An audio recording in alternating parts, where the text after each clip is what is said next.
Bonjour tout le monde. Alors je vous retrouve aujourd'hui pour vous faire une vidéo un petit peu spéciale parce que je vais vous présenter ma pile à lire pour un challenge auquel je participe durant toute la semaine. Donc nous sommes aujourd'hui le lundi 11 juillet 2016 et ce challenge se terminera le dimanche 17 juillet 2016. Il a été créé, si je ne me trompe pas, par Marjo de la chaîne My Wonderful Universe et la consigne est extrêmement simple. Il suffit de lire un livre par jour. Voilà. Un peu comme le nom du challenge en soi. Donc pourquoi est-ce que j'ai décidé de participer à ce ce challenge, chose que je ne fais habituellement pas, c'est parce que comme vous l'avez vu, la consigne est absolument très libre, il suffit de lire un livre par jour et que d'habitude la plupart des challenges, il y a une liste comme ça de consignes avec des consignes surtout bien directives, ce qui fait que finalement les livres qu'on choisit ne sont pas vraiment des livres qu'on veut lire et à la fin finalement moi sous la contrainte je ne les lis pas. Donc, cette fois-ci, je me suis dit, puisque le choix est libre, eh ben, tu vas te faire plaisir. Et j'ai choisi 7 livres qui m'intéressent, qui me plaisent et surtout, pour la plupart, qui font partie de ma pile à lire du mois de juillet. Alors, je vais vous le dire, je l'ai joué franchement stratégique. C'est-à-dire que j'ai pris que des petits livres ou alors il y a même une BD pour vous dire, moi, mon objectif, c'est de réussir ce challenge. Je veux le réussir. J'ai mis un peu toutes mes chances de mon côté. J'ai mis des livres courts, des livres qui attendent depuis pas mal de temps dans ma pile à lire et des livres surtout qui me font envie. Voilà, c'est vraiment des livres. Tout ce que je vais vous présenter aujourd'hui sont des livres qui me tentent. Bon, un peu comme tous ceux que j'ai dans ma pile à lire, hein. Logiquement vous me direz, mais là vraiment j'ai envie de les lire maintenant, donc je vais le faire. Voilà, déjà quand on a la motivation, c'est déjà une bonne chose. Alors, du coup, ce qui va se passer, c'est que lundi 18 juillet, donc le lendemain de la fin du challenge, vous devriez avoir sur ma chaîne YouTube une vidéo un petit peu bilan de ce challenge et surtout dans laquelle vous trouverez les chroniques de toutes mes lectures. Donc je vous fais en gros un point lecture de ma semaine du challenge. Alors normalement vous aurez 7 chroniques, parce qu'il y a 7 livres à lire, 7 chroniques, rien n'est moins sûr, on verra ça. Nous sommes actuellement lundi et au lieu de lire, je suis en train de vous faire une vidéo. Déjà autant vous dire que ça part pas très bien, hein. Voilà. Du coup, bah là aujourd'hui, je consacre cette vidéo à vous présenter ma pile à lire. Alors c'est parti. C'est parti. Je commence par tricher. Voilà, alors première lecture, je triche déjà. Super, bravo Marie. Alors en fait, c'est pas vraiment tricher. Si vous voulez, j'ai déjà lu 4 livres et demi de ma pile à lire de juillet. Sur les 13 qui sont prévus, je trouve que pour le 10 juillet, c'est plutôt pas mal. Le problème, c'est que je suis en train de lire actuellement. Enfin, j'étais jusqu'à aujourd'hui en train de lire Zombie la descente aux enfers, donc écrit par Kim Jung-hyuk, publié chez Decrescendo Éditeur. Voilà, donc j'en suis pile à la moitié, c'est-à-dire qu'il me reste pile poil 150 pages à lire. Le problème, c'est que ce livre fait partie de ma pile à lire de juillet et que j'ai pas franchement envie de le laisser de côté pendant une semaine et de revenir dessus la semaine prochaine alors que j'aurais lu 7 livres entre temps. Je risque carrément de me sortir ce livre de la tête, voire carrément de ne plus vouloir le lire. Donc ce que je vais faire, et là c'est pour ça que je triche, c'est que pour aujourd'hui, donc lundi, au lieu de lire un nouveau livre, je vais tout simplement terminer celui-là. Donc il me reste pile poil, comme je vous dis, 150 pages. Donc mon objectif du lundi, c'est de terminer ce livre-ci.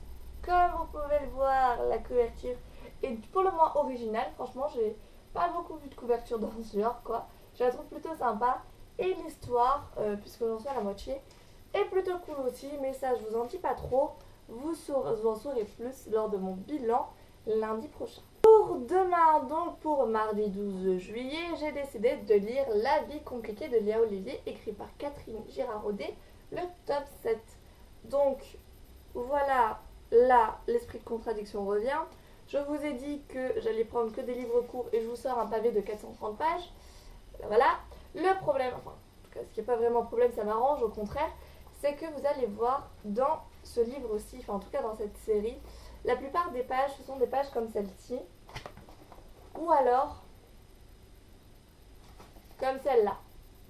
Donc ça se lit extrêmement vite. De toute façon, les romans de cette série-là se lisent à une vitesse folle, hein. J'ai jamais lu 6 tomes aussi rapidement, quoi. Donc vous inquiétez pas, en une journée c'est largement faisable. Vous noterez aussi que je l'ai calé la journée où j'ai le moins de choses à faire, donc où j'ai le plus de temps à lire. Donc encore une fois, c'est l'esprit de stratégie qui parle, donc j'ai toutes mes chances pour lire ce roman demain. En tout cas, je suis très contente de lire ce livre aussi, puisqu'après il me restera le tome 8 et le hors-série sur Marie-Lou à lire. Et moi, La vie compliquée de Léa Olivier, c'est une de mes séries jeunesse préférées, peut-être après Tara Duncan. Voilà, c'est vraiment une série que j'aime d'amour. Donc très contente de lire ce tome 7. Ensuite, on va partir sur 3 jours complètement dédiés à la maison d'édition Lascar, donc aux éditions Lascar, de la romance, de la romance, de la romance, de la romance. Ok? Alors c'est parti. Mercredi, du coup, je vais lire le tome 1, donc je vous mets ici la couverture parce que je l'ai au format numérique, le tome 1 de la série Le Club des A, Julia, c'est le nom du livre, ou du tome 1 quoi. Voilà, donc la couverture est juste sublime, elle est trop belle. Voilà, donc c'est un des derniers services presse que j'ai reçu des éditions Lascar, que je remercie bien évidemment, comme je remercie des Crescendo éditeurs, comme je remercie Can Édition, bref, comme je remercie tout le monde, mais ça, peut-être pas le dire à chaque fois. Donc Julia, voilà, je vais pas trop vous parler du résumé, parce que en soi je ne l'ai pas trop lu non plus. Je sais que comme sur la couverture vous pouvez le voir, c'est une romance, je crois que c'est une romance même contemporaine. Voilà, et je crois que ça parle de cheval aussi. Donc ça c'est plutôt pas mal. De Jeux Olympiques, de cheval. Bref, vous verrez ça lundi prochain. En tout cas, rien que la couverture, moi ça m'a suffi pour me charmer. Donc je vais m'empresser de le lire. Sachez que ce livre est disponible autant en format numérique qu'au format papier sur la maison d'édition parce que c'est tout nouveau. Mais les éditions Lascar mettent maintenant leur nouvelle parution au format papier, donc ça c'est plutôt pas mal.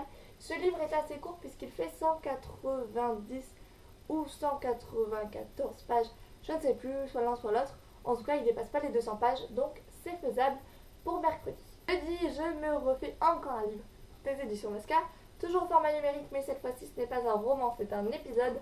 Je me fais le tome 3, je me tape, je me fais, voilà, je me lis. Le tome 3 l'épisode 3 de la série Les Loups de Huntsville. Donc série écrite par Yves Clark. Voilà la couverture. Voilà, donc j'ai lu les 2 premiers tomes. C'est une romance fantastique tournée sur les loups-garous en particulier. C'est très sympathique. Et en fait, du coup, la maison d'édition m'a prévenu que ce tome-ci était un peu plus long que les tomes précédents.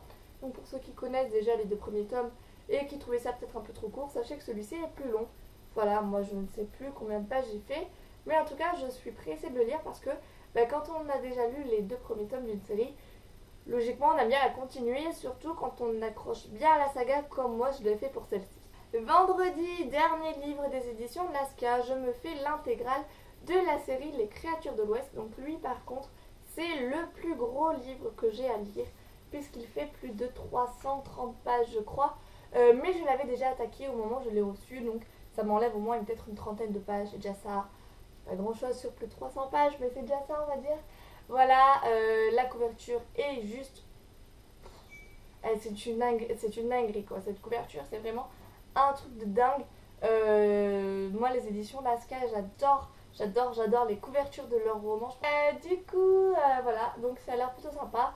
C'est une romance historique qui parle avec une touche un peu paranormale.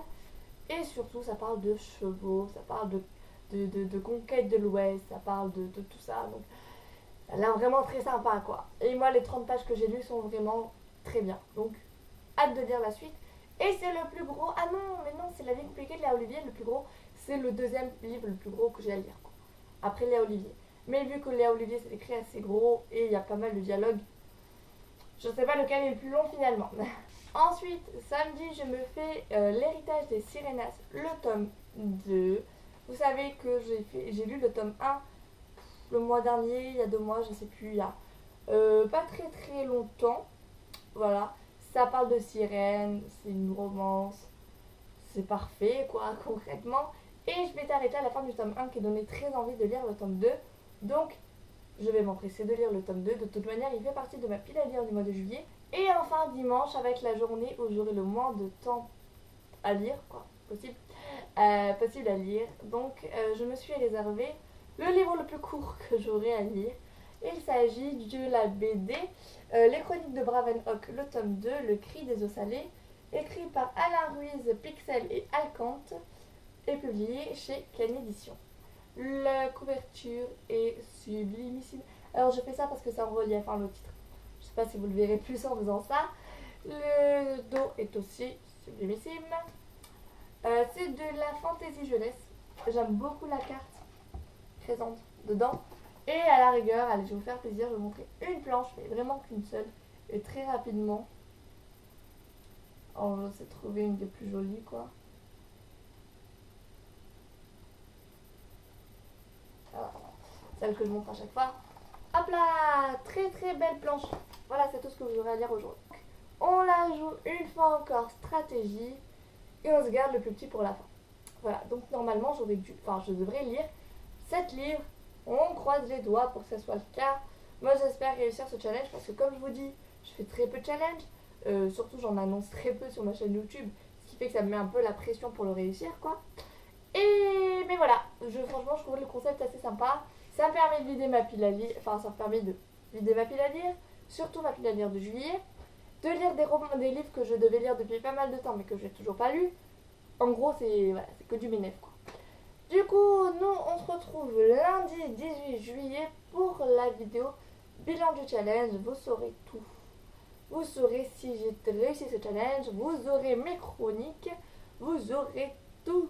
Du coup, moi je vous dis bonne journée et à lundi. Au revoir.